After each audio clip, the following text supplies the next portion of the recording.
Imagine telling a doctor, crush these leaves, mix them with dates, add honey, insert before sex. That's not a joke. That's not folklore. That's a medical prescription. Written down on a scroll in Egypt around 1850 BC. And here's what should actually stop you. Scientists tested it. The acacia in that recipe ferments into lactic acid, the exact compound used in spermicidal gels sold today. A woman in Thebes 4,000 years ago may have used birth control that worked almost the same way as something on a pharmacy shelf right now. We think contraception started in the 1960s, with a pill, with a revolution. It didn't. It started thousands of years earlier. And what's coming up involves a plant so effective it ended up on a country's currency, then went extinct from demand. A primitive recipe made from crocodile dung that turns out to be functional chemistry. And a reason, a deliberate, ugly reason, why almost all of this knowledge nearly vanished from history altogether. By the end of this video, you'll understand why everything you think you know about the timeline of birth control is wrong. Let's start with the receipts. Literally, Egypt left us paperwork. The Kahun Papyrus, written around 1850 BC, is the oldest gynecological document on Earth. It describes a pessary, crocodile dung, honey, and natron inserted before sex. For 2 centuries, historians read this and laughed. Crocodile dung, obviously superstition. But here's where it gets interesting. In the 1930s, someone finally tested it instead of mocking it. Dried crocodile dung is alkaline. Sperm cannot survive in a strongly alkaline environment. The honey is thick, viscous enough to physically slow sperm movement, functioning almost like a barrier gel. So the joke was on the historians. This wasn't nonsense. It was applied chemistry, 4,000 years before anyone had the word chemistry. Now, remember that plant I mentioned? The one that ended up on money?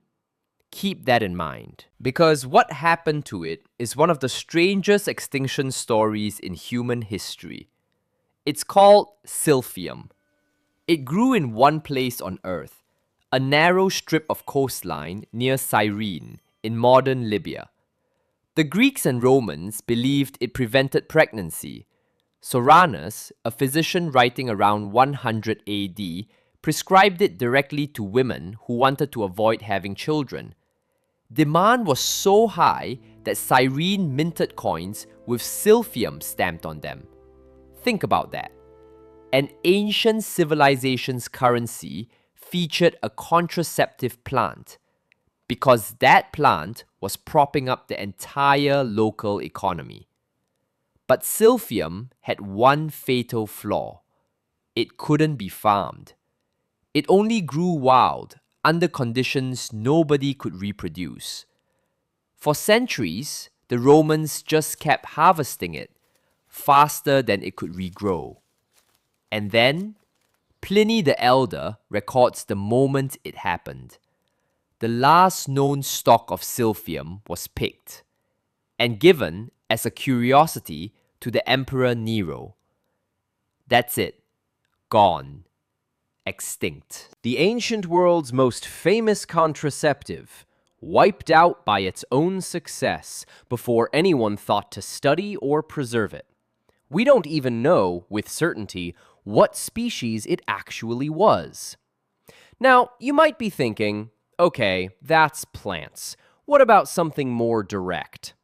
This is the part most people get completely wrong, because barrier contraception, the thing we associate entirely with modern rubber and latex, also existed in the ancient world.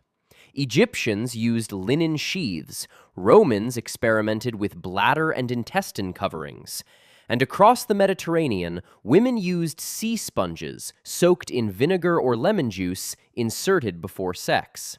Sounds like folk superstition, right? It isn't.